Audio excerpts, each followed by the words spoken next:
to get kids away from school counselors. The school counselors is where a great majority of this trans ideology, this critical race theory, this anti-white, anti-American, yes, it's in the classroom. Yes, the teachers do it, but the school counselors are the mental health professionals. They are in charge of literally your children's mental health, and they drive your children's mental health towards social activism. So let me just give you a quick history of the school counselors.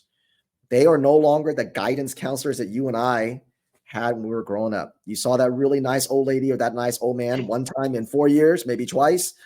He taught for you college application. College application, AP classes, advanced placement classes, that kind of thing. They're gone. And they are now called school counselors. And while they started calling themselves school counselors in the late 90s, mid 2000s, they were largely still guidance counselors. But their mission changed in 2014 under Michele Obama's Reach Higher initiative. Her Reach Higher initiative basically deputized the school counselors to be social justice change agents. But the way she disguised it, the way her administration disguised it is, we're just going to help kids get into college more. But the way they have to do that is they go, but we can't do that because there's only 1 or 2 counselors per 800 kids. We need more one-on-one time with them. And with that, we've now spent billions on mental health. And now that's why your schools are crawling with school counselors and social workers, because that program started started the slippery slope of going, we need more school counselors. We need more school counselors. In fact, in January, just January here in 2024, Kamala Harris just announced an additional $285 million on top of the billions they've spent the last 10 years to what? Hire more school counselors and mental health professionals. You got to get. Can I interrupt you? And can I interrupt you really quickly? So sure. Just for people, a lot of people just jumped on. This is if you cannot pull your children from public school, which is, and are you talking about just number one, traditional schooling? Because I've seen this happening in private schools as well, Absolutely. Whether they're religious or secular. So are you Absolutely. Essentially telling people to homeschool or get in a co-op where you are controlling I say this with one caveat. I understand everybody's family is different. It's not easy to do it. I'm not going to pretend it's easy. I think there are some people out there be like, I would live in a cardboard box to pull my kids. It's like, that sounds good, but really let's be realistic, right? Right. Now, should you downsize? Could you move and downsize? Sure. I can't tell you, I don't know. Are you taking care of a sick parent? Do you have a child that has special needs? There's so many things. Right? So I can't say that. So, but if at all possible, if you're going to sacrifice your money, if you're going to pump money or lose money because you're going to not work, one person has to stay home, whatever, right? For God's sakes, do it when they're under 13. Don't save your money for their 18 and send them to college so that they can be brainwashed even more on your dime this time. Not that you're not paying on it. That's ridiculous. Look, right. We all know that anything that's little is the most precious. If you take a sapling and you go, one day it's going to be an oak tree, it can die very easily when it's a sapling. Too much sun, not enough water, too much water, right? An animal can eat it. But when it's a big oak, nothing's going to hurt it.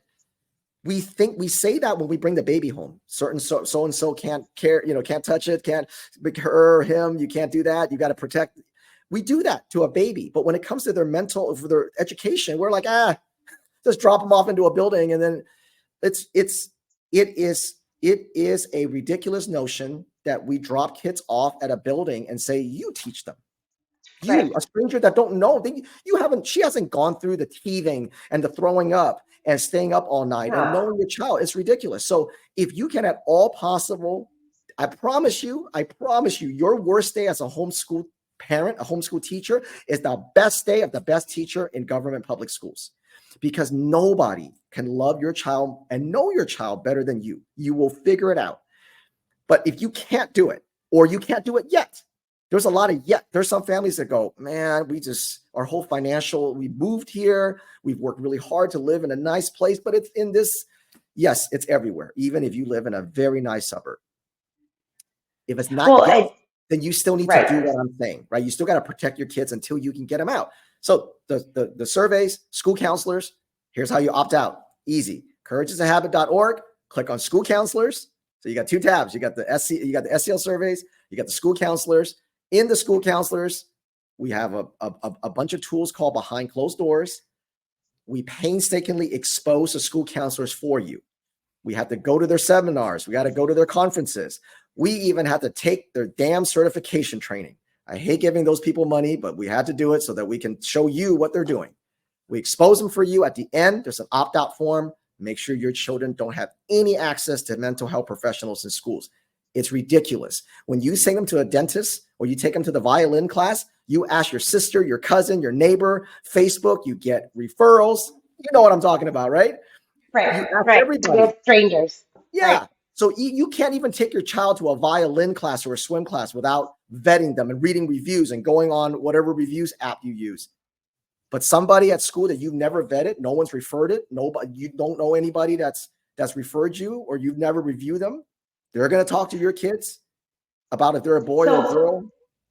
Can I ask you, though, specifically in California, minors 12 and up can consent to mental health services, substance I know. abuse services, I know. sexual reproductive health services. Senator Scott Wiener tried to do all vaccines, which would have led perfectly segued into gender affirming care services.